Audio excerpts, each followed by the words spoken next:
Lagunarengatik baietz esan nuen. Zergatik eta norengatik kasuak. Zer moduz zabiltza? Ondo? Saio honetan azalpenak zehatz emango dituzu gertaeren kausa edo arrazoia adieraziz. Badakizu lehengoan telebista saio batean atera nintzela? Nire lagunak lehiaketa batean berarekin parte hartzeko eskatu zidan. Enuen nahi, baina lagunarengatik baietz esan nuen azkenean. Egia esan, enaiz damutzen. Oso ondo pasa genuen, eta gutxigatik ez genuen irabazi.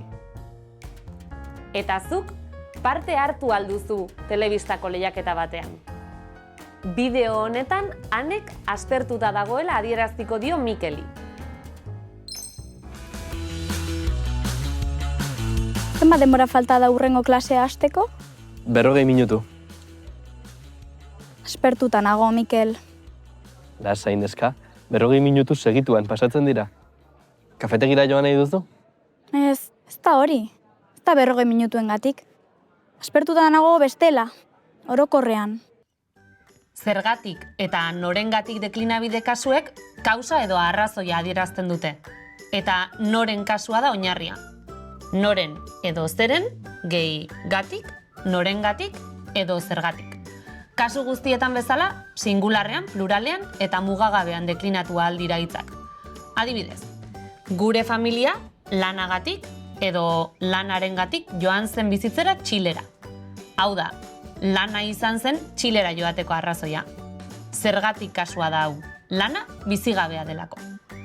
Amaiak seme-alabengatik antolatu zuen bidaia.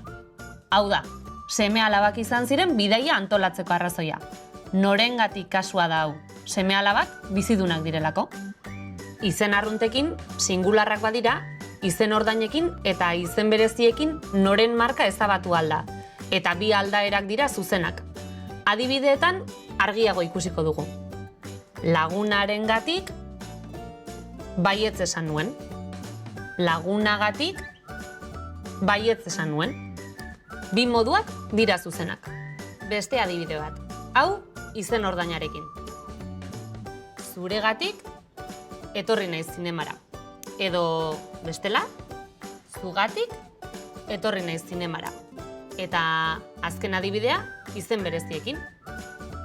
Josurengatik ez kezkatu, ondo dago. Edo Josugatik ez kezkatu, ondo dago.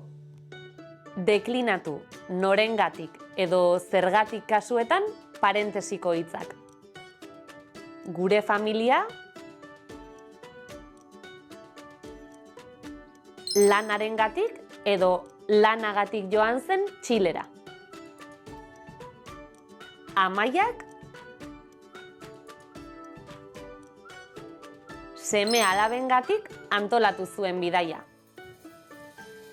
Adierazi bi modutara norengatik kasua hutsuneetan. Laguna dengatik edo lagunagatik baietz esan nuen.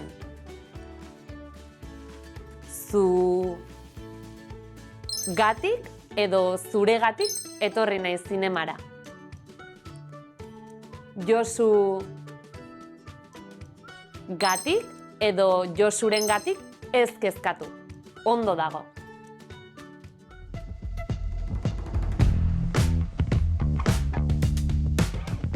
Norengatik eta zergatik deklinabide kasuak.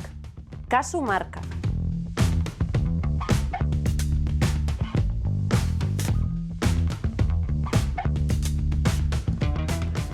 Norengatik eta zergatik deklinabide kasuak.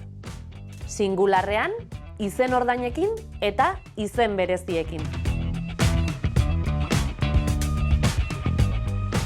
Laster arte!